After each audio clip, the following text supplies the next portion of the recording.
നമസ്കാരം, മലയാളത്തിലേക്ക് സ്വാഗതം. മ്യൂച്വൽ ഫണ്ട് നിക്ഷേപത്തിലൂടെ മികച്ചൊരു സമ്പാദ്യം കെട്ടിപ്പടുക്കാനും നിങ്ങളുടെ സാമ്പത്തിക ലക്ഷ്യങ്ങൾ നേടാനും ആഗ്രഹിക്കുന്നവരാണ് നിങ്ങളെങ്കിൽ ഏതെങ്കിലും ഒരു സ്കീമിൽ തോന്നുംപടി പണം നിക്ഷേപിക്കുന്നതോ അല്ലെങ്കിൽ നിങ്ങളുടെ അയൽക്കാരനോ സുഹൃത്തോ ബന്ധുവോ ഒരു ഫണ്ട് വാങ്ങി എന്നതുകൊണ്ട് മാത്രം നിങ്ങളും അത് വാങ്ങുന്നതോ ആയ രീതി ശരിയല്ല. കൃത്യമായ ഗവേഷണം നടത്തിയും നിങ്ങളുടെ ആവശ്യങ്ങൾ എന്താണെന്ന് സ്വയം വിലയിരുത്തിയും ഓരോ ഫണ്ടിന്റെയും ഫാക്ട് ഷീറ്റ് ശ്രദ്ധാപൂർവം വായിച്ചും തീരുമാനമെടുക്കുന്നതാണ് ബുദ്ധിപരമായ രീതി. അങ്ങനെയെങ്കിൽ നിങ്ങളുടെ കഷ്ടപ്പെട്ടുണ്ടാക്കിയ പണം നിക്ഷേപിക്കുന്നതിന് മുൻപ് ഒരു മ്യൂച്വൽ ഫണ്ട് ഫാക്ട് ഷീറ്റിൽ നിങ്ങൾ നിർബന്ധമായും പരിശോധിക്കേണ്ട 7 കാര്യങ്ങളുണ്ട്. ഈ കാര്യങ്ങൾ എന്തൊക്കെയാണെന്ന് നോക്കാം.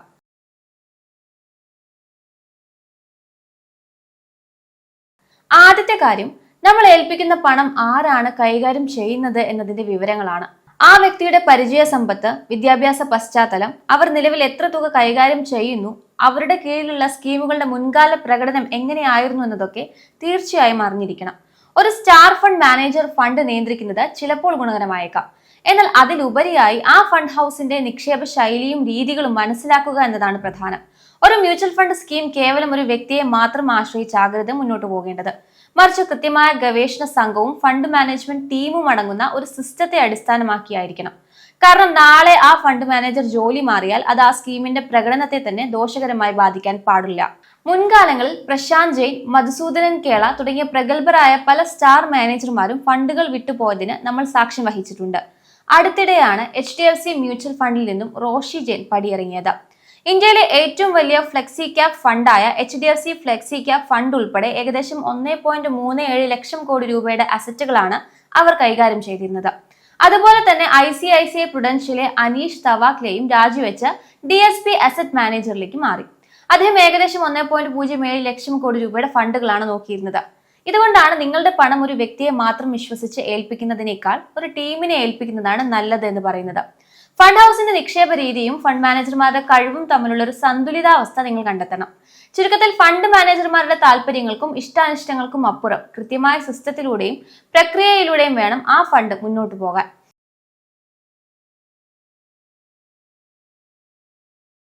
ഒരു മ്യൂച്വൽ ഫണ്ട് സ്കീം നടത്തുന്നതിനും കൈകാര്യം ചെയ്യുന്നതിനുമായി കമ്പനി ഈടാക്കുന്ന വാർഷിക ചിലവുണ്ട്. ഫണ്ടിന്റെ മൊത്തം മൂല്യത്തിന്റെ നിശ്ചിത ശതമാനമായാണ് ഇത് കണക്കാക്കുന്നത്. നിക്ഷേപത്തിനുള്ള ഈ ചിലവ് എപ്പോഴും കുറഞ്ഞിരിക്കാൻ പ്രത്യേകം ശ്രദ്ധിക്കണം. എക്സ്പെൻസ് റേഷ്യോ ആണ് അടുത്തത്. ഓരോ ഫണ്ട് ഹൗസുകൾക്കും അവർ നൽകുന്ന സ്കീമുകൾക്കും അനുസരിച്ച് ഈ എക്സ്പെൻസ് റേഷ്യോയിൽ മാറ്റങ്ങൾ വരും. ഇത് എത്രത്തോളം കുറവാണോ അത്രത്തോളം നിങ്ങൾക്ക് ലാഭമുണ്ടാകും.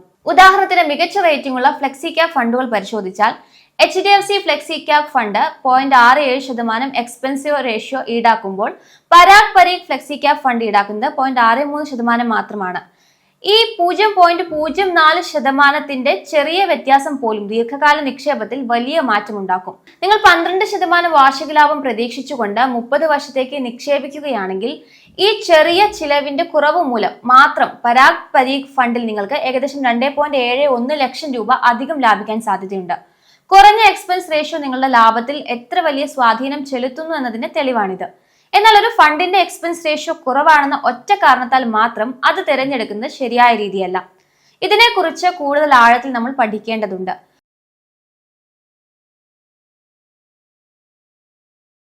ഒരു മ്യൂച്വൽ ഫണ്ട് ഭാവിയിൽ എങ്ങനെ പ്രകടനം നടത്തുമെന്ന് മനസ്സിലാക്കാൻ അതിന്റെ പോർട്ട്ഫോളിയോയിലെ ഓഹരികളുടെ ഗുണനിലവാരം പരിശോധിച്ചാൽ മതി. ഓരോ ഫണ്ടിന്റെയും നിക്ഷേപ രീതികൾക്കനുസരിച്ച് അവയുടെ പോർട്ട്ഫോളിയോയും വ്യത്യസ്തമായിരിക്കും. ഉദാഹരണത്തിന്, ഒരു ലാർജ് ക്യാപ് ഫണ്ടിന്റെ പോർട്ട്ഫോളിയോ ആയിരിക്കില്ല ഒരു മിഡ് ക്യാപ് അല്ലെങ്കിൽ സ്മോൾ ക്യാപ് ഫണ്ടിന് ഉണ്ടാവുക.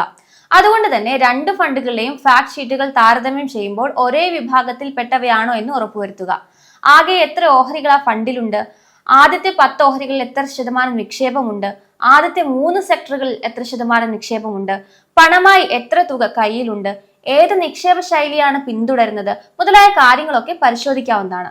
ഉദാഹരണത്തിന്, പരാഗ് പരീഖ് ഫ്ലെക്സി ക്യാപ് ഫണ്ടിന് കൂടുതൽ ഓഹരികളുണ്ട്.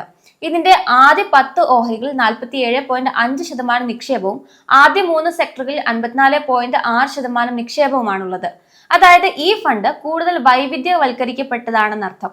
കൂടാതെ വിപണിയിലെ സാഹചര്യങ്ങൾക്കനുസരിച്ച് മാറ്റങ്ങൾ വരുത്തുന്ന ഒരു തന്ത്രപരമായ രീതിയാണ് ഇവർ പിന്തുടരുന്നത്.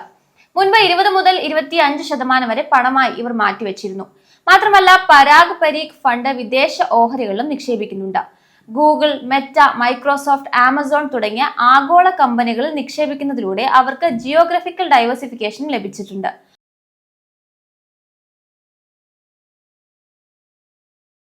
ഒരു മ്യൂച്വൽ ഫണ്ടിലെ ഓഹരികൾ എത്ര ഇടയ്ക്കിടെ വാങ്ങുകയും വിൽക്കുകയും ചെയ്യുന്നു എന്ന് സൂചിപ്പിക്കുന്ന കണക്കാണ് portfolio turn over ratio. Mutual fund നിക്ഷേപിക്കാൻ തിരഞ്ഞെടുക്കുമ്പോൾ ശ്രദ്ധിക്കേണ്ട മറ്റൊരു പ്രധാന ഘടകമാണിത്. ഫണ്ട് മാനേജർ ഓഹരികൾ ദീർഘകാല നിക്ഷേപമായിട്ടാണോ കാണുന്നത്, അത് വിപണിയിലെ താൽക്കാലിക തരംഗങ്ങൾക്കനുസരിച്ച് വേഗത്തിൽ ലാഭം എടുക്കാൻ ശ്രമിക്കുകയാണോ എന്നത് ഇതിലൂടെ നമുക്ക് മനസ്സിലാക്കാം. ലളിതമായി പറഞ്ഞാൽ നിങ്ങളുടെ ഫണ്ട് മാനേജർ ഒരു യഥാർത്ഥ നിക്ഷേപകനാണോ എന്ന് ഈ റേഷ്യോ പറഞ്ഞു തരും. നമുക്കൊരു ഉദാഹരണം നോക്കാം. ക്വാണ്ടം മിഡ് ക്യാപ് ഫണ്ടിന്റെ കാര്യം എടുക്കുകയാണെങ്കിൽ ഉയർന്ന ലാഭം നേടുന്നതിനായി 2023-24 അവർ 300 മുതൽ 400% മുകളിലായിരുന്നു പോർട്ട്ഫോളിയോ ടേൺ ഓവർ നിലനിർത്തിയത്. അതായത് വെറും 2 വർഷത്തിനുള്ളിൽ ആ ഫണ്ടിലെ ഓഹരികൾ 3 മുതൽ 4 തവണ വരെ പൂർണ്ണമായും മാറ്റി സ്ഥാപിക്കപ്പെട്ടു എന്നാണ് ഇതിനർത്ഥം. എന്നാൽ ഇപ്പോൾ, അതായത് 2025-ലും 26-ന്റെ തുടക്കത്തിലും ഈ റേഷ്യോ 104-105% കുറച്ചിട്ടുണ്ട്. ഇതിന് നേരെ വിപരീതമാണ് HDFC മിഡ് ക്യാപ് ഫണ്ടിന്റെ ശൈലി. അവർ ഓഹരികൾ വാങ്ങി ദീർഘകാലം കൈവശം വെക്കുന്ന ബൈ ആൻഡ് ഹോൾഡ് രീതിയാണ് പിന്തുടരുന്നത്. കഴിഞ്ഞ 3 വർഷമായി അവരുടെ പോർട്ട്ഫോളിയോ ടേൺ ഓവർ റേഷ്യോ വെറും 10-20% ഉള്ളിലാണ്. എന്നിട്ടും മിഡ് ക്യാപ് വിഭാഗത്തിൽ ഏറ്റവും മികച്ച പ്രകടനം നടത്തുന്ന ഫണ്ടുകളിലൊന്നായി ഇത് തുടരുന്നുണ്ട്. അതായത് ഒരു മ്യൂച്വൽ ഫണ്ട് സ്കീം അതിന്റെ ലക്ഷ്യങ്ങൾ കൈവരിക്കുമ്പോൾ തന്നെ പോർട്ട്ഫോളിയോ ടേൺ ഓവർ റേഷ്യോ അനാവശ്യമായി വർദ്ധിപ്പിക്കാതെ നിയന്ത്രിച്ചു നിർത്തുന്നുണ്ടോ എന്നത് നോക്കേണ്ടതാണ്.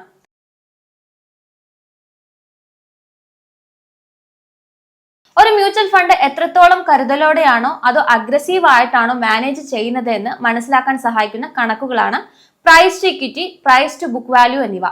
ഒരു ഫണ്ട് അതിന്റെ നിക്ഷേപങ്ങൾ എങ്ങനെ ക്രമീകരിച്ചിരിക്കുന്നു എന്ന് ഇതിലൂടെ തിരിച്ചറിയാം. സാധാരണയായി സ്മോൾ ക്യാപ്, മിഡ് ക്യാപ് ഫണ്ടുകളുടെ സ്വഭാവം അനുസരിച്ച് അവയുടെ PE/PB റേഷ്യോകൾ ലാർജ് ക്യാപ് ഫണ്ടുകളെക്കാളും വാല്യൂ ഫണ്ടുകളെക്കാളും കൂടുതലായിരിക്കും.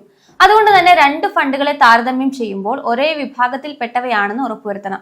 ഉദാഹരണത്തിന് നിലവിലെ മികച്ച ഫ്ലെക്സി ക്യാപ് ഫണ്ടുകൾ എടുത്താൽ പരാഗ് പരീഗ് ഫ്ലെക്സി ക്യാപ് ഫണ്ടിന്റെ PE ratio HDFC flexi cap ഫണ്ടിനേക്കാൾ അല്പം കുറവാണെന്ന് കാണാം. എന്നാൽ ഇവയുടെ PB റേഷ്യോ ഏകദേശം ഒരുപോലെയാണ്. ഇവിടെ സൂചിപ്പിക്കുന്നത് പരാഗ് പരീഗ് ഫണ്ട് വാല്യൂ ഇൻവെസ്റ്റിംഗിന് കൂടുതൽ പ്രാധാന്യം നൽകുന്നുണ്ട് എന്നാണ്.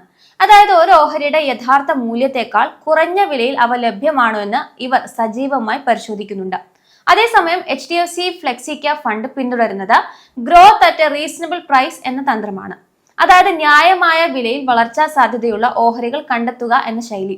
നിക്ഷേപകർ എന്ന നിലയിൽ ഇത്തരം വാല്യുവേഷൻ റേഷ്യോകൾ നിരീക്ഷിക്കുന്നത് നമ്മുടെ റിസ്ക് എടുക്കാനുള്ള കഴിവിന് അനുയോജ്യമായ ഫണ്ട് തിരഞ്ഞെടുക്കാൻ സഹായിക്കും.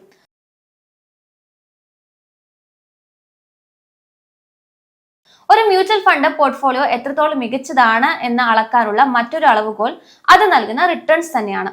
എന്നാൽ ഇക്വിറ്റി ഫണ്ടുകളുടെ കാര്യത്തിൽ കേവലം ഒരു മാസത്തെയോ അല്ലെങ്കിൽ ഒരു വർഷത്തെയോ ലാഭം നോക്കി തീരുമാനമെടുക്കുന്നത് തെറ്റായ രീതിയാണ്.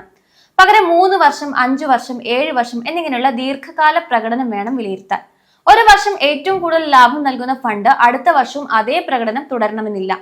ഉദാഹരണത്തിന് മുൻപ് നിക്ഷേപകരുടെ പ്രിയപ്പെട്ട ഫണ്ടുകളായിരുന്ന Quant mid cap fund, Quant small cap fund, Axis large cap fund തുടങ്ങിയവ ഒരു കാലത്ത് മുൻനിരയിലായിരുന്നെങ്കിലും ഇന്ന് ടോപ്പ് പെർഫോമിംഗ് ഫണ്ടുകളുടെ പട്ടികയിലില്ല.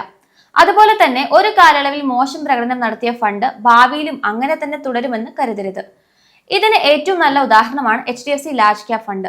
2016 മുതൽ 2020 വരെയുള്ള കാലഘട്ടത്തിൽ ഈ ഫണ്ട് വളരെ പിന്നിലായിരുന്നു. എനർജി, പൊതുമേഖലാ ഓഹരികൾ എന്നിവയിൽ കൂടുതൽ നിക്ഷേപിച്ചതായിരുന്നു ഇതിന് കാരണം. അന്ന് ആ സെക്ടറുകൾ മികച്ച രീതിയിൽ പ്രവർത്തിച്ചില്ല. എന്നാൽ ഇന്ന് അതേ ഫണ്ട് ലാർജ് ക്യാപ് വിഭാഗത്തിൽ വീണ്ടും മുൻനിരയിലേക്ക് തിരിച്ചെത്തിയിട്ടുണ്ട്. ചില സമയങ്ങളിൽ നിക്ഷേപകരുടെ ക്ഷമ ഇത്തരത്തിൽ പരീക്ഷിക്കപ്പെട്ടേക്കാം.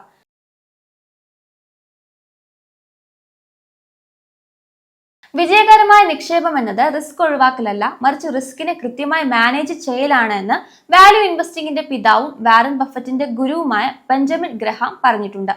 നിക്ഷേപ മാനേജ്മെന്റിന്റെ സത്ത എന്നത് ലാഭത്തെ നിയന്ത്രിക്കലല്ല, മറിച്ച് റിസ്കിനെ നിയന്ത്രിക്കലാണെന്നും അദ്ദേഹം കൂട്ടിച്ചേർക്കുന്നു.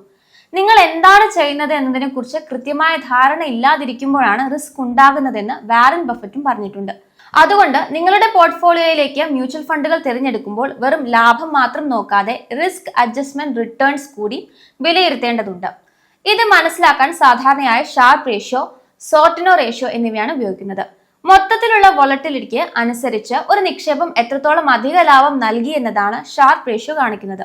മാർക്കറ്റ് താഴേക്ക് പോകുമ്പോഴുള്ള റിസ്കിനനുസരിച്ച് നിക്ഷേപം എത്രത്തോളം മെച്ചപ്പെട്ട പ്രകടനം നടത്തി എന്നതാണ് സോർട്ടിനോ റേഷ്യോ വ്യക്തമാക്കുന്നത്.